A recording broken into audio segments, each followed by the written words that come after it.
Muita gente diz que a igreja é um organismo e não uma organização. É possível ser um organismo sem uma organização? Qual a diferença entre organismo e organização? Quais são os principais modelos de organização e de lideranças que nós temos na atualidade? São sobre esses assuntos que nós vamos meditar na nossa aula de hoje. E eu convido você que ainda não é inscrito no nosso canal, Renato Bromochenkel, deixa aí a sua inscrição, é muito importante que você se inscreva, deixe o seu comentário para que você possa fazer parte do nosso canal. A paz do Senhor Jesus Cristo para você, seja bem-vindo, dá um joinha, inscrição e ativa o sininho para que você receba as notificações e informações toda vez que a gente postar conteúdos relevantes aqui no nosso canal para a sua edificação. Então pega aí papel e caneta e mergulha com a gente na próxima aula, sexta aula desse primeiro trimestre de 2024. Uma revista comentada pelo pastor José Gonçalves, um pastor excelente, de um comentário muito excelente. Estamos chegando na sexta aula e quase na metade do trimestre e eu tenho certeza que está sendo de um aprendizado incrível, de um aprendizado maravilhoso, tá bom? Então vamos à nossa introdução, aos nossos objetivos para que você possa sim alcançar edificação na aula de hoje e crescer na graça e no conhecimento de nosso Senhor e Salvador Jesus Cristo. Vem comigo. A nossa aula de hoje tem pelo menos três objetivos. Primeiro, aprofundar o entendimento acerca da igreja enquanto corpo de Cristo como um organismo ordenado. Então a nossa ideia hoje é passar para que você possa se aprofundar o que é o corpo de Cristo, né? Como é esse organismo, como esse organismo é organizado ou como ele se organiza para que você tenha assim um conhecimento mais profundo dessas questões da igreja. Também compreender por meio do exemplo da igreja primitiva a necessidade de organização para uma igreja viva e saudável. Então nós vamos estudar a organização da igreja à luz da igreja primitiva. Qual era a organização que a igreja primitiva tinha? Como é que era organizado, né, os seus trabalhos, a sua liturgia, né, o seu ministério, os seus obreiros, e assim a gente vai compreender a dimensão da palavra de Deus à luz da igreja primitiva. E terceiro, aprender sobre as principais formas de governo da igreja, segundo a tradição cristã, e a escolha do modelo que a nossa Igreja Evangélica Assembleia de Deus escolheu para ser o seu modelo de liderança na atualidade aqui no Brasil. Então eu te convido a estudar essa lição, se aprofundar nela para que você possa assim dar uma boa aula, né? Você que é professor, que utiliza a nossa aula como subsídio, eu te convido a compartilhar essa aula com mais algum professor que você conhece, manda para ele aí no seu WhatsApp, copia o link, manda para ele também ser edificado, né? Marca alguém aí, notifica alguém para que alguém receba essa mensagem. Você que é aluno, que porventura ou por algum motivo não teve como estar presente na escola bíblica, a nossa intenção nunca é te afastar da escola, né, da presença física da escola, mas apenas acrescentar conhecimento. E algumas pessoas estudam aqui com a gente, né, mergulha nesse texto, outros são professores e usa também para poder acrescentar o conhecimento. E é muito bom ter você por aqui. E aproveita aí as nossas dicas de livros, livros que vêm enriquecer todo o comentário da revista de Escola Bíblica, aprimorar o seu conhecimento da palavra de Deus. A gente deixa sempre aqui na descrição do nosso vídeo para que você assim possa estudar a palavra de Deus com mais profundidade. Então tem alguns livros aqui, alguns links, você clica no link, ele já te manda para a página onde você pode adquirir o seu livro por um bom preço aí para que você possa ser assim abençoado e vai estar abençoando também a nossa vida, tá bom? Não esquece de comentar e vamos para a nossa lição, para os nossos pontos da lição de hoje, através da palavra de Deus. O nosso primeiro ponto vai tratar sobre a estrutura da igreja cristã. E aí a gente começa falando sobre a igreja como organismo. Um organismo, ele é um conjunto de órgãos que constitui um ser vivo. Veja, por exemplo, que a igreja é o corpo de Cristo, um organismo vivo cujo cabeça é Cristo. Veja, por exemplo, o que Paulo vai dizer aos irmãos de Corinto na primeira carta, no capítulo 12, verso 27. Ora, vós sois o corpo de Cristo e seus membros em particular.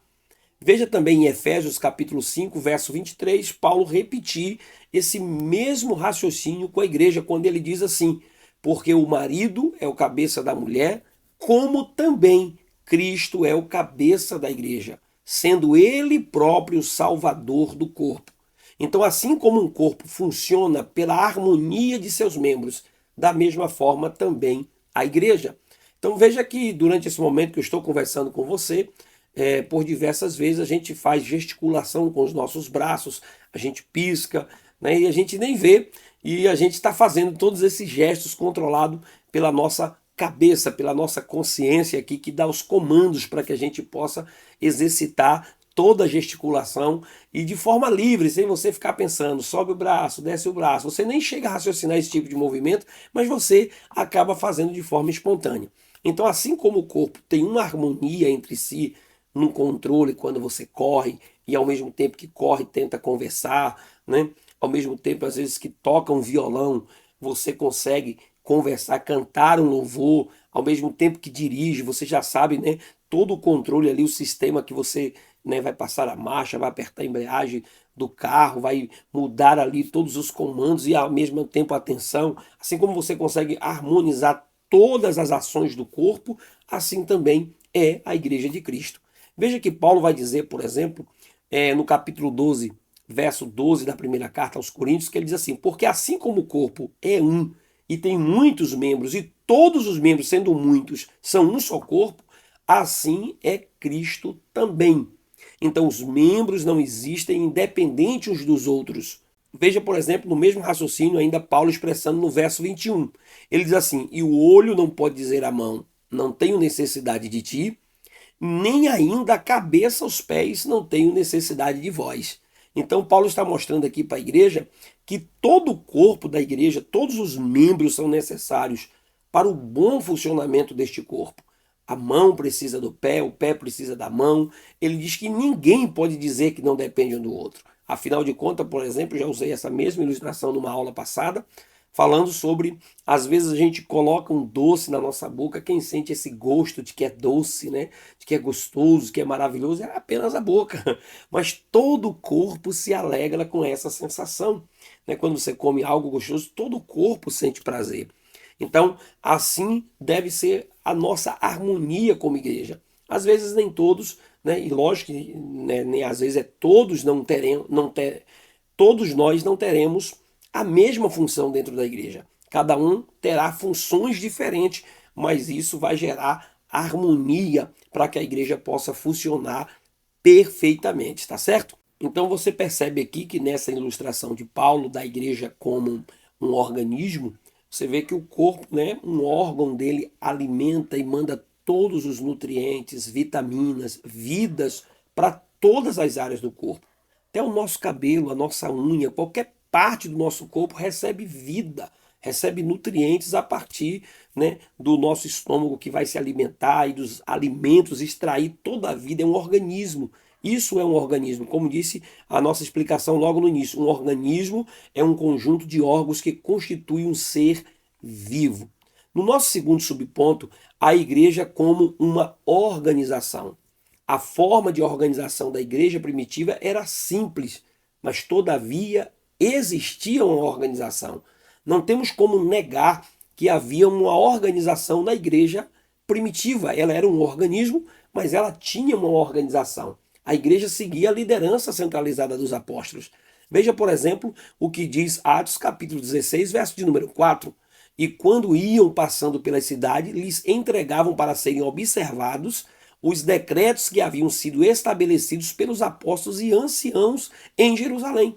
Então a igreja ela tinha um comando a partir dos seus apóstolos. Os apóstolos orientavam a igreja, davam ordens, né, delimitavam tarefas e atividades que eram estabelecidas. Por exemplo, você vai ver os apóstolos falando sobre a doutrina, os doutrinavam a igreja. Por exemplo, Atos capítulo 2, verso 42. E perseveravam na doutrina dos apóstolos, na comunhão, no partir do pão e nas orações. Os apóstolos também cuidavam da parte administrativa da igreja. Veja, por exemplo, Atos capítulo 4, verso de número 37. Possuindo uma herdade, vendeu-a e trouxe o preço e o depositou aos pés dos apóstolos. Então eles cuidavam da questão administrativa da igreja. Eles instituíam também as lideranças locais. Eram os apóstolos que faziam isso. Lembra, por exemplo, de Atos capítulo 6, verso 6? Inclusive o texto base da nossa lição é justamente sobre esse capítulo, quando os apóstolos tiveram a necessidade ali de estabelecer e de constituir os diáconos. Diz assim o texto, né?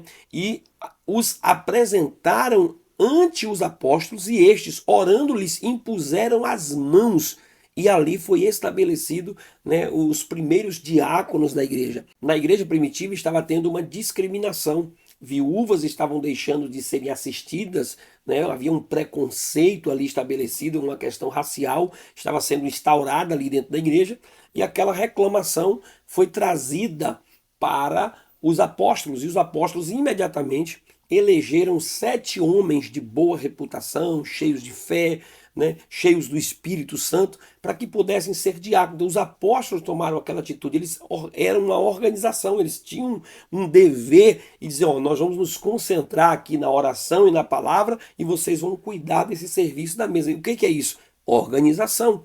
Veja, por exemplo, ainda em Atos capítulo 14, verso 23. E havendo-lhes por comum consentimento eleito anciãos em cada igreja, orando com jejuns, os encomendaram ao Senhor em que havia crido. Então veja que a igreja ali estava instituindo lideranças locais, aqueles que eram responsáveis por cada congregação local para que ela pudesse funcionar. Eles também se reuniam em concílio. Atos capítulo 15, verso de número 6. Congregaram-se, pois, os apóstolos e os anciãos para considerar este assunto. Precisamos diferenciar a igreja organizada da igreja institucionalizada. O que o comentarista da lição quis passar para nós com a ideia de institucionalizada é que a organização é saudável, o institucionalismo não. A organização permite à igreja se movimentar, o institucionalismo a enrijece e a neutraliza.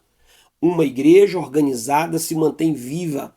Uma igreja institucionalizada, ela caminha para a morte. Veja que o próprio pastor José Gonçalves, na escrita do seu livro de apoio à revista de Escola Bíblica Dominical, ele diz que a organização preocupa-se em ter uma igreja adornada interiormente, a institucionalização busca aparatos externos para fazer isso.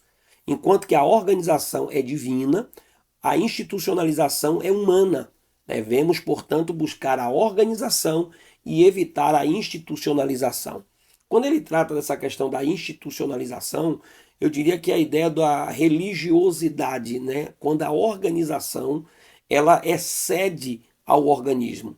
A ideia é que exista um organismo para se organizar.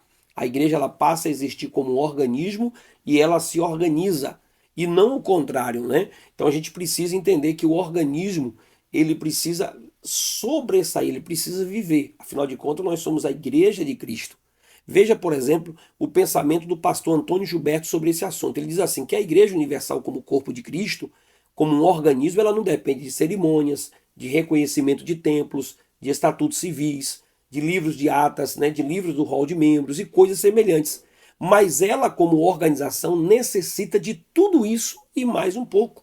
Então, veja que a igreja ela precisa se organizar, afinal de contas ela vive num Estado de direito, né, um Estado laico, e esse Estado, ao permitir o funcionamento da igreja, da religião, mas ele também exige dessa igreja que ela tenha um registro, né, um CNPJ, um livro caixa, que ela tenha suas contas financeiras, ela tenha um nome fantasia para que ela possa responder por esse nome dos seus atos, um presidente, ela precisa ter uma diretoria, então a igreja passa a ter. Só que o cuidado aqui que está sendo colocado pelo autor da revista, e é muito importante esse pensamento dele, inclusive o livro de apoio traz um fundo maravilhoso sobre esse assunto, onde ele vai externar a preocupação do missionário Gunnar Wingre, quando ele vai dizer, quando a igreja lá em 1930, ela queria sair do controle, né, da liderança do pastor Gunnar Wingre, e ali os pastores brasileiros queriam ter maior participação na direção da igreja.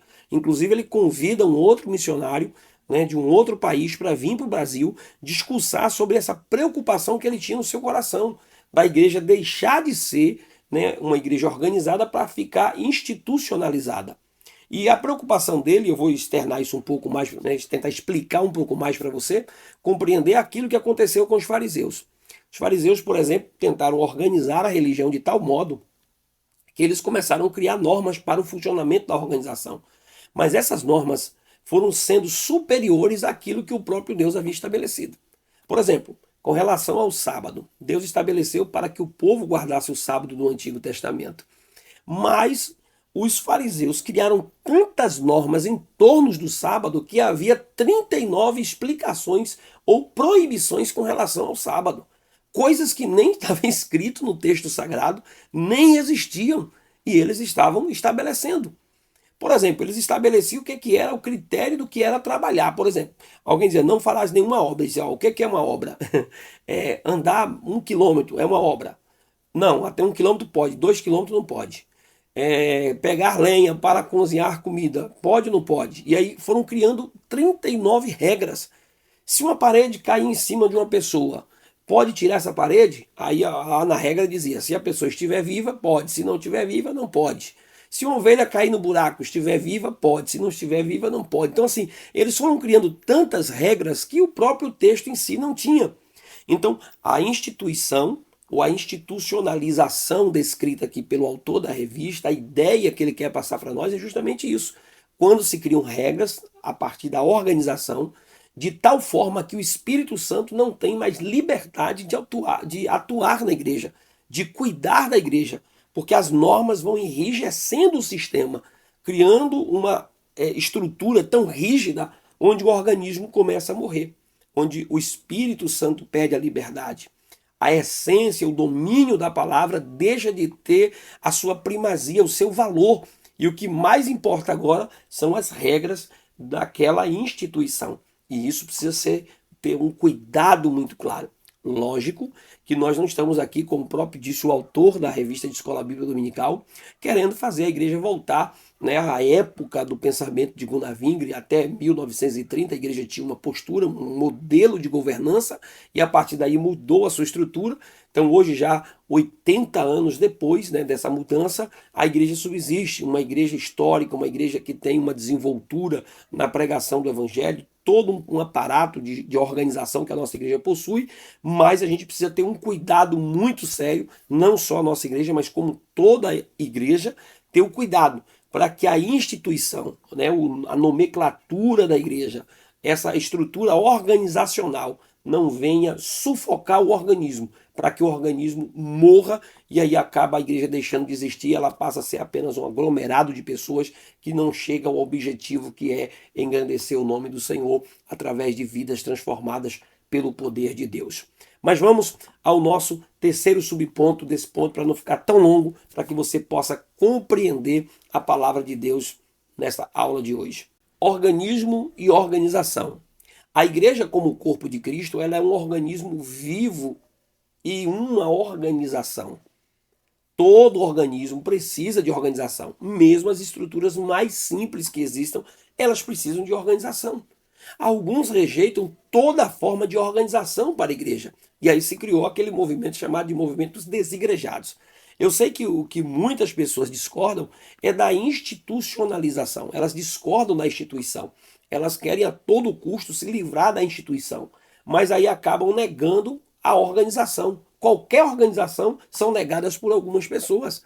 Não há como a igreja não ter ordem e decência, como ela não ter, né, um gerenciamento para que ela possa funcionar. Né, o seu lugar de culto, o seu trabalho, o seu louvor, suas lideranças, ela precisa ser um trabalho organizado. E isso que a organização traz. Porém, a gente já explicou um pouco mais para que nós possamos ter o cuidado, para que a organização, não estamos dizendo que não precisa, mas a organização não pode sufocar o organismo para que ele não tenha vida em si mesmo. Então veja, por exemplo, o que diz o pastor Antônio Gilberto. Toda igreja, de alguma forma, possui ou deve possuir alguma estrutura organizacional. Não tem como uma igreja funcionar, uma igreja existir sem uma estrutura organizacional, uma liturgia, sem uma forma de quando começa o culto, quando termina o culto, né? Que dias tem culto, quais são os horários desse culto, quem vai ministrar em cada culto, quem vai dirigir cada culto. Então a igreja precisa dessa organização. Veja, por exemplo, um pensamento do pastor Antônio Gilberto também, falando que alguns espiritualizam de tal forma a igreja que o assunto chega a ser ridículo. Outros a organizam tanto com esquemas, planos, rotinas, programas, que ela passa a ser apenas um corpo social, como uma associação qualquer, um clube qualquer, uma coisa qualquer. Então é preciso ter cuidado, porque há dois extremos. Há aqueles que negam demais a organização da igreja, e outros acabam organizando demasiadamente que a igreja deixa de existir como igreja. Então é preciso evitar os extremos para que haja equilíbrio e a igreja possa existir possuindo vida em si. O pastor José Gonçalves vai dizer assim: no contexto do Novo Testamento, a igreja começa em primeiro lugar como um organismo vivo, que posteriormente sente a necessidade de organizar-se. É o que diz Atos capítulo de número 6. Então ela começou, à medida que ela teve a necessidade, ela vai criando uma organização, ela vai se organizando e o trabalho vai fluindo e a igreja começa a ganhar forma. Por exemplo, Atos capítulo 6, as exigências para separar aqueles homens eram apenas três. Veja lá que só tem homem de fé, cheios do Espírito e de sabedoria. Quando você vai para as exigências que Paulo faz na carta a Timóteo, para separar alguém ao diaconato, meu irmão, a lista é um pouco maior. Se juntar as listas, né, as exigências do presbitério com a lista dos diáconos, são 16 exigências que estão ali ligadas ao caráter e uma ao manejar bem da palavra. Então perceba que a igreja tem uma organização e essa organização vai evoluindo a cada dia. Acredito que até aqui deu para você compreender esse primeiro ponto da nossa aula. Um pouquinho mais extenso, mas a gente precisava explicar. A partir daqui vai ficando mais light as nossas explicações e o conteúdo vai ficando mais enxuto, tá certo? Então vamos ao resumo do nosso primeiro ponto, que assim como o corpo humano funciona ordenadamente pela harmonia de seus membros, da mesma forma é o corpo de Cristo. O nosso segundo ponto fala sobre a igreja, um organismo vivo e organizado. No seu aspecto local, que é o nosso primeiro subponto, como no Novo Testamento, a igreja existe localmente como comunidade organizada. Havia a igreja que estava em Roma, em Corinto, em Éfeso e assim por diante. Então você vai ver o apóstolo escrevendo carta, né, aos irmãos, aos colossenses, né, a igreja de Colosso, a igreja, né, que estava na Galácia, aos irmãos de Tessalônica, aos irmãos de Éfeso, e cada igreja dessa estava organizada. Cada comunidade possuía suas características e suas independências, suas formas diferentes de funcionamento, apesar de ter uma liderança, mas ela não era rígida a tal ponto de não ter ali modelos de funcionamentos em locais e comportamentos diferentes. Você vai perceber isso até na forma de Paulo elogiar cada igreja ou criticar cada uma delas. Então, como um organismo vivo, a igreja do Novo Testamento era, né, e agia de forma organizada. E a gente pode ver isso, que a igreja, por exemplo, se reunia, Atos capítulo 2, verso 42 diz: e perseveravam na doutrina dos apóstolos, e na comunhão, e no partir do pão, e nas orações. Veja, por exemplo, que a igreja orava junto, né, e consideravam ele isso. Foi a casa de Maria, mãe de João, que tinha por sobrenome Marcos, onde muitos estavam ali reunidos e oravam por quem? Estava orando pelo apóstolo Pedro, que estava preso na prisão, e ali com uma condenação de morte, já havia, né, assassinado ali o irmão Tiago, e então agora Pedro estava preso na prisão, aguardando tão somente um momento de execução, e a igreja reunida estava orando. Então a igreja, como organismo e como forma organizada, ela estava orando, ela se reunia, né? Ela enxergava as demandas sociais, é o que está em Atos capítulo 4, verso 35, que a igreja repartia, né, cada um segundo a necessidade que cada um tinha.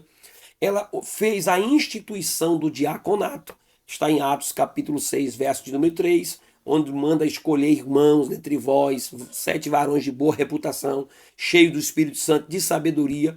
os quais nós vamos constituir sobre esse importante negócio, que era a repartição dos alimentos, para que houvesse assistência àqueles mais fracos, àqueles que estavam necessitados.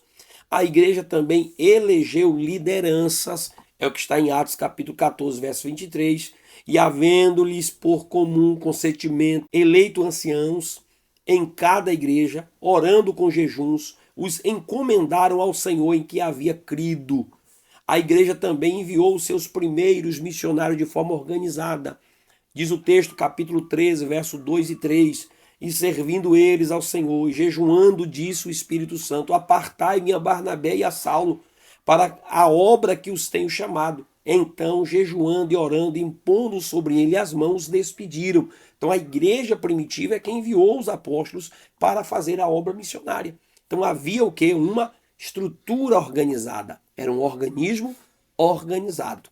Essa estrutura organizacional da igreja primitiva não é uma ordem bíblica, mas nos oferece princípios vitais que podemos seguir.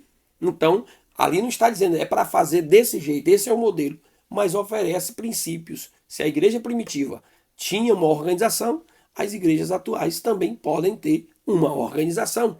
O fim é lógico disso. É uma soma igual 2 mais 2 é 4. Dá para entender e compreender perfeitamente. E no seu aspecto litúrgico e ritual, toda igreja organizada possui sua liturgia e seus rituais.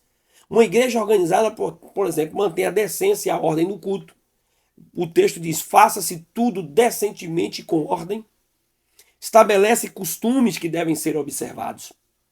Mas se alguém quiser ser contencioso, ou queira causar conflito, contenda, nós não temos tal costume, nem as igrejas de Deus. Então veja que a igreja também tinha costumes. Há coisas que não são necessariamente uma doutrina, uma ordem bíblica, mas é um bom costume. E a igreja precisa aprender a respeitar e preservar os seus bons costumes. O próprio apóstolo Paulo ficou preocupado com essa questão e disse que as más conversações corrompem os bons costumes. Então existem boas maneiras, bons modos, bons costumes que a igreja pratica, que não é necessariamente uma exigência para a salvação, mas é um costume que a igreja precisa preservar e preserva, e com o tempo eles mesmos vão se passando. O próprio tempo se encarrega de mudar esses costumes, de mudar esses hábitos, de mudar esses comportamentos. E nada que vai tirar a salvação ou criar uma obrigação para a salvação, contanto que isso fique muito bem claro dentro de uma organização. Isso aqui é um critério nosso, é uma regra nossa, e assim a gente vai fazendo a obra de Deus acontecer. Veja, por exemplo, que vemos a igreja primitiva batizando os primeiros crentes em água e realizando a Santa Ceia. Veja Atos capítulo 8, verso 38, e mandou parar o carro, desceram ambos a água, tanto Filipe como Eunuco os batizou. Depois você vai ver na primeira carta aos Coríntios, capítulo 11, verso 23, Paulo diz que o que eu recebi do Senhor, eu também vos ensinei. Foi o que eu passei para vocês. Então está mostrando que a igreja tinha uma organização litúrgica, de como acontecia seus cultos, seus rituais, suas normas, o seu funcionamento. A igreja tinha ali em Atos, capítulo de número 14, capítulo 12, 13, 12, quando Paulo vai regulamentar essa questão assim, mais ou menos, eu diria regulamentar, mas ensinar, essa é a melhor palavra, ensinar acerca dos dons espirituais, ele colocando ali um critério, de como deve ser cada dom, cada função, quem faz isso, não faz aquilo, quando um falar, o outro espera o outro, tudo isso é a ordem, a decência, era como a igreja deveria funcionar na sua liturgia. Veja, por exemplo, que há uma frase aqui da Bíblia de aplicação pessoal, que a igreja ela não é organizada simplesmente por gostar de organização, mas para que o corpo de Cristo, o nome de Cristo seja glorificado, para que o nome do Senhor seja engrandecido através da igreja. Essa é a finalidade. Então o resumo do nosso segundo ponto é: a organização é diferente do institucionalismo. Deu para você compreender isso. A igreja primitiva nos exemplifica como a ordem é importante para uma comunidade de fé sadia e eficaz. Então que Deus possa te abençoar com essa palavra até aqui. Vamos ao nosso terceiro e último ponto para que a gente possa fechar e concluir a nossa aula de hoje. O nosso primeiro subponto aqui vai falar sobre o modelo da igreja episcopal. E é bom que você compreenda que serão citados aqui 4 exemplos. Esse é o primeiro, de como funcionam as igrejas na atualidade. Primeiro, o episcopal, que é traduzido do grego, né, episcopos, ou bispo, que aparece no Novo Testamento. Veja, por exemplo, Atos capítulo 20, verso 28, que diz: olhai, pois, por vós e por todo o rebanho, sobre que o Espírito Santo vos constituiu bispos. Veja 1 Timóteo capítulo 3, verso 2. Convém, pois, que os bispos sejam irrepreensíveis.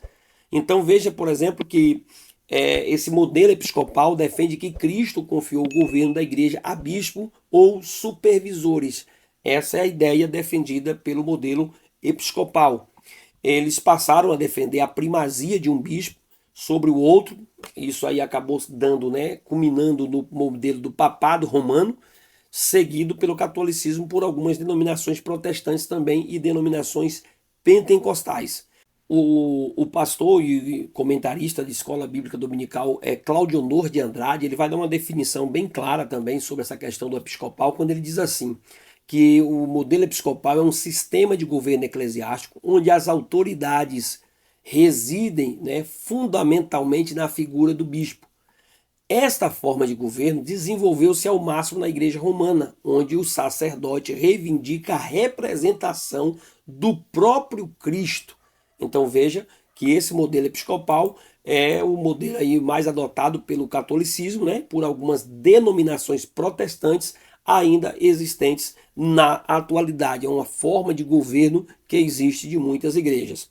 O segundo modelo que nós temos aqui é o presbiteral, que ele é fundamentado ali, a sua base é em cima da ideia do ofício dos presbíteros, né, que é uma palavra grega, né, presbíteros, que está no Novo Testamento, mas ela é traduzida muitas vezes pela palavra ancião. Então, às vezes você acaba confundindo aí quando vai ler, mas a palavra ancião ela tem esse mesmo significado, que foi onde os apóstolos escolheram esses homens para governar as congregações locais. Então, baseado nisso, conforme em Atos capítulo 11, verso 30, diz que enviando os anciãos, veja, por exemplo, em Atos capítulo 15, verso 2, diz que resolveu Paulo e Barnabé, e algum dentre eles subissem a Jerusalém aos apóstolos e aos anciãos sobre aquela questão. Então veja que ali havia um modelo de anciãos, né, de presbíteros, para as decisões da igreja. Então nesse sistema presbiteral, a igreja ela elege os presbíteros para um conselho, né, é feita uma eleição por parte dos próprios membros da própria igreja, elege esse presbítero, esses presbíteros, para que eles venham formar um conselho. E esse conselho possui uma autoridade para conduzir aquela igreja local.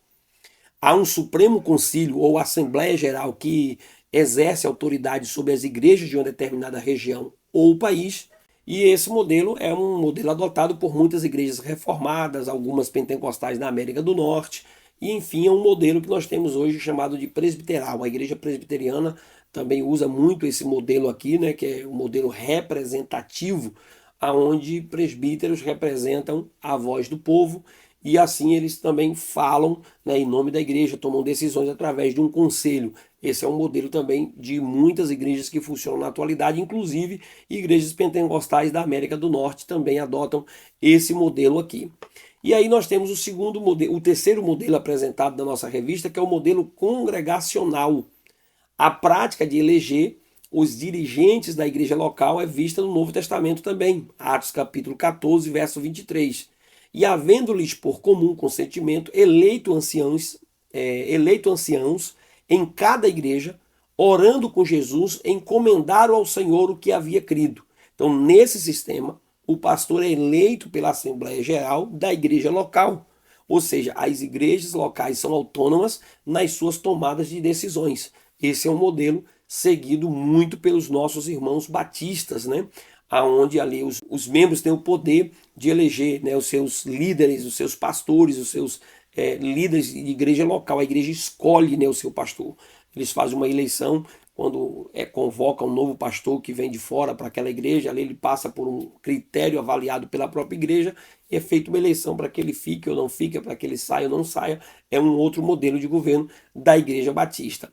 Então, nesse sistema, a igreja local é independente do controle externo, não pertence necessariamente é uma organização maior que vai submeter um governo a ela, apesar de fazer parte das convenções, são filiadas, têm suas diretrizes doutrinárias, mas as decisões são feitas de forma local. Isso é um modelo de funcionamento de igrejas também no Brasil. Então, estou apresentando para você o modelo congregacional, o modelo presbiteral e também o modelo episcopal.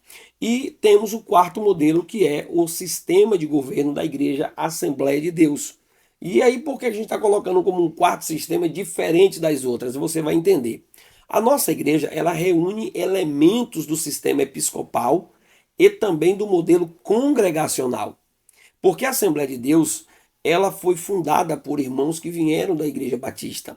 E ela seguia esse modelo congregacional. Desde aí até o ano de 1930, elementos desse modelo, que ela funcionava como igreja congregacional, era um modelo adotado pelos missionários Gunaving e Daniel Berg, foram os primeiros tempos da igreja assim.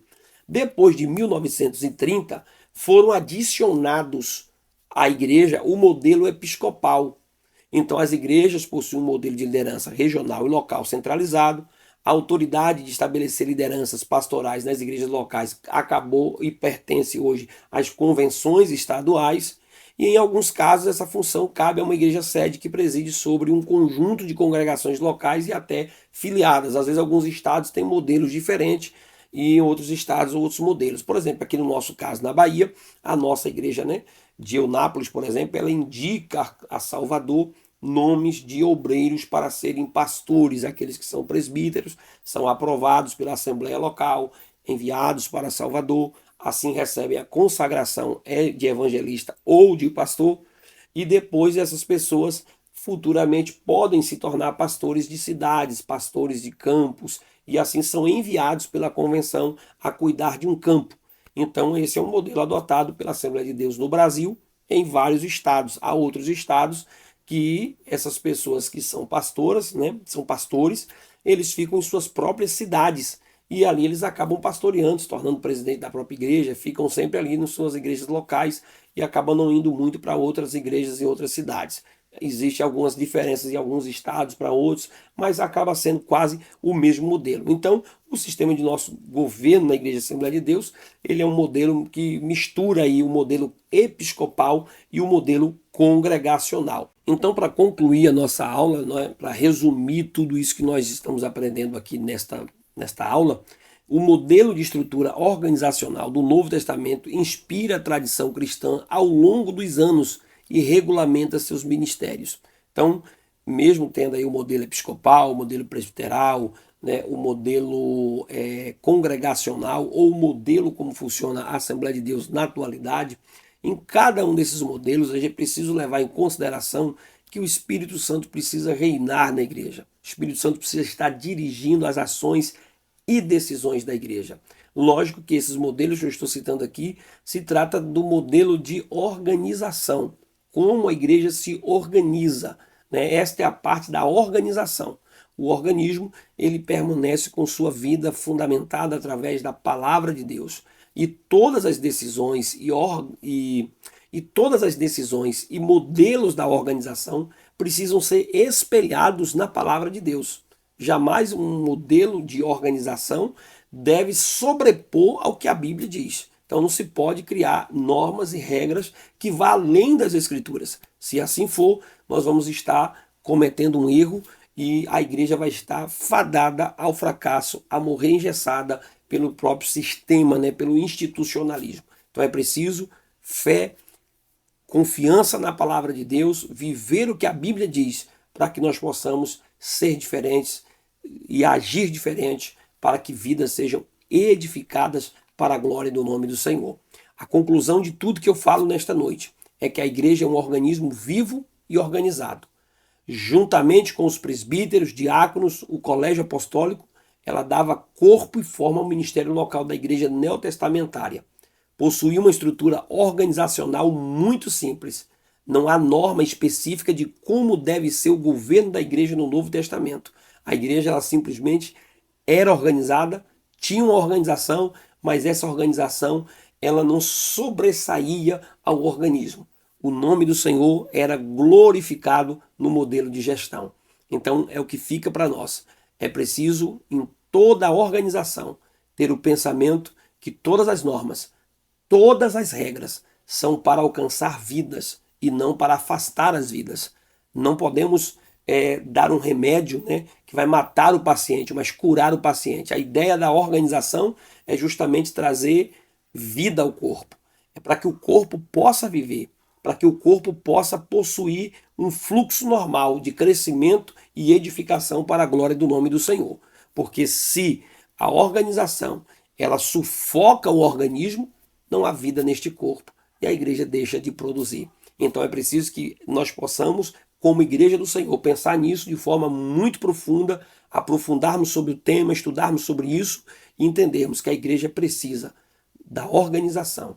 Ela não pode existir sem esta organização, senão nós seríamos meros desigrejados, né? Sem nenhuma ordem, sem nenhuma liturgia, sem nenhuma norma de funcionamento. Precisamos da organização, mas acima de tudo, precisamos manter a comunhão em Cristo como corpo, organismo, para que a graça de Deus possa se manifestar a cada dia. Que Deus te abençoe com esta palavra, que ela encontre espaço no seu coração. E eu te peço, mais uma vez, deixe o seu joinha, faça a sua inscrição, ative o sininho para que juntos nós possamos ser edificados. Aqui na nossa descrição tem livros aqui que você pode adquirir para a sua edificação. O seu comentário e a sua opinião é muito importante para que nós possamos dar continuidade aqui nos nossos estudos. Deus te abençoe em nome de Jesus.